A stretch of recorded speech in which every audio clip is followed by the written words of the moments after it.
السلام علیکم، بسم اللہ الرحمن الرحیم، نحمد و نصلی علی رسول الکریم۔ سورہ بنی اسرائیل کے 15 مرکزی موضوعات میں سے ہمارا 9 مرکزی موضوع عبادات کے احکامات ہیں۔ اس کے 5 ضمنی موضوعات ہیں، جن میں سے پہلا ہے توحید۔ توحید اس میں سے آیت نمبر 2 میں 22 اور 39 میں بات آ رہی ہے کہ اللہ نے یہاں بنی اسرائیل کی بات کی ہے کہ بنی اسرائیل کو اللہ نے کتاب دی، توریت کتاب دی، اور موسیٰ کو نبی بنایا اور انہیں کتاب دی، اور حکم کیا دیا کہ میرے سوا کسی کو کارساز نہیں ٹھہرانا۔ کوئی دوسرا کوئی کسی قسم کا کارساز نہیں ہے، حاجت روا نہیں ہے، مشکل کشا نہیں ہے۔ اور پھر یہی بات آیت نمبر 22 میں اللہ نے دوبارہ یہی چیز دہرائی کہ اللہ کے سوا کوئی دوسرا معبود نہیں ٹھہرانا، کسی قسم کا کوئی معبود نہیں ہے۔ اور اگر ایسا کرو گے پھر کیا ہوگا؟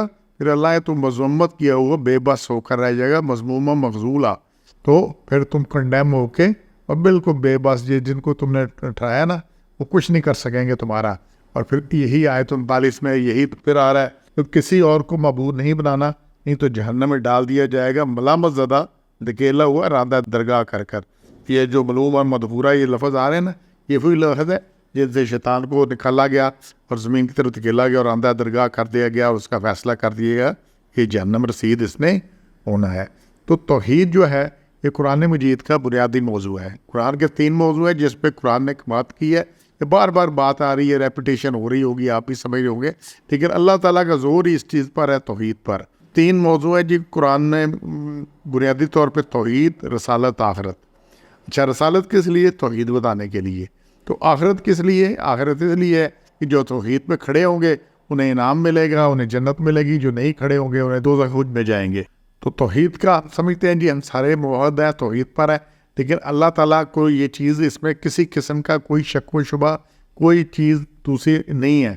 تو توحید ذات تو سورہ اخلاص میں ہے کہ قل هو اللہ احد اللہ الصمد لم یلد ولم یولد، ایک ہی اللہ ہے، نہ اس کا آگے ہے نہ کوئی پیچھے ہے، نہ اس نے کسی کو جنا نہ کسی سے جنا۔ یہاں تک تو کوئی اعتراض نہیں ہے، یہاں پر ساری قوم ہماری الحمدللہ سارے مسلمان توحید ذات پر پورا یقین ہے۔ لیکن توحید ذات ایک بات ہے، پھر توحید صفات ہے، اس میں پھر مسئلے ہی مسئلے ہیں۔ وہ آخری جو صورت ہے سورہ ناس، قل اعوذ برب الناس، مالک الناس، الہ الناس، یہ 3 نکات دیکھیں۔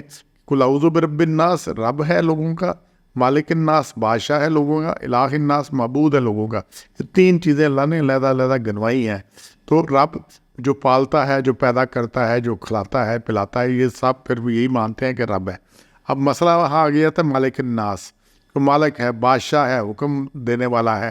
اب یہاں پہ شرک ہی شرک ہے۔ اب اللہ کا حکم تو نہیں چلتا ہماری سوسائٹی میں، میرے گھر میں، میری اسمبلی میں، میرے ملک میں، ہم کتنے اللہ کے حکم چل رہے ہیں۔ تو اللہ کو ہم مانتے ہیں، اللہ کی نہیں مانتے، یہاں پہ شرک ہی شرک ہے۔ تو شرک کہیں بھی ہو، کسی درجے میں ہو، کسی قسم کا ہو، وہ قبول نہیں ہے۔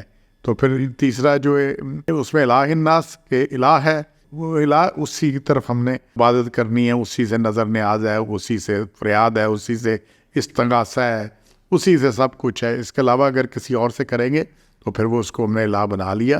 تو یہی بات ہے، اس چیز کو اچھی طرح سمجھ لیں۔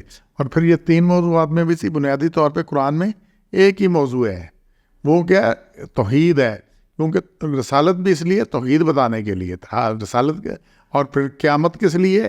اسی لیے کہ بھئی جو اس پہ کرے گا اس کے ساتھ کیا کچھ ہونا ہے۔ تو اگر انسان توحید پر ہوتے تو یہ سارا چلتا، تو پھر ان کی ضرورت ہی نہیں تھی۔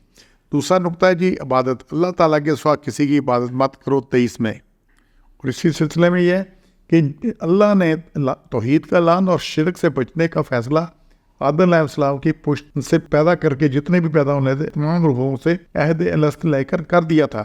اس کا ذکر سورہ اعراف کی آیت 172-73 میں آیا ہوا ہے۔ دنیا کے تمام مذاہب اعتقادی طور پر توحید کا درس ہی دیتے ہیں، لیکن انسان توحید سے پھسلتے پھسلتے شرک میں گرتا رہا، اور انبیاء آ کر اسے واپس توحید کا کہتے رہے۔ تمام انبیاء کی یہی تعلیم ہے، توحید کی بات ہے، لیکن موحدین کی تعداد ہمیشہ کم ہی رہی ہے، اور اکثر لوگ شرک میں مبتلا رہے ہیں۔ یہ سورہ یوسف کی آیت 40 میں اور 106 میں دیکھیں۔ باوجود کہ لوگ ایمان لائے، اور اکثر تو ایمان ہی لائے، لیکن جو ایمان لائے وہ بھی اسی چیز میں رہے۔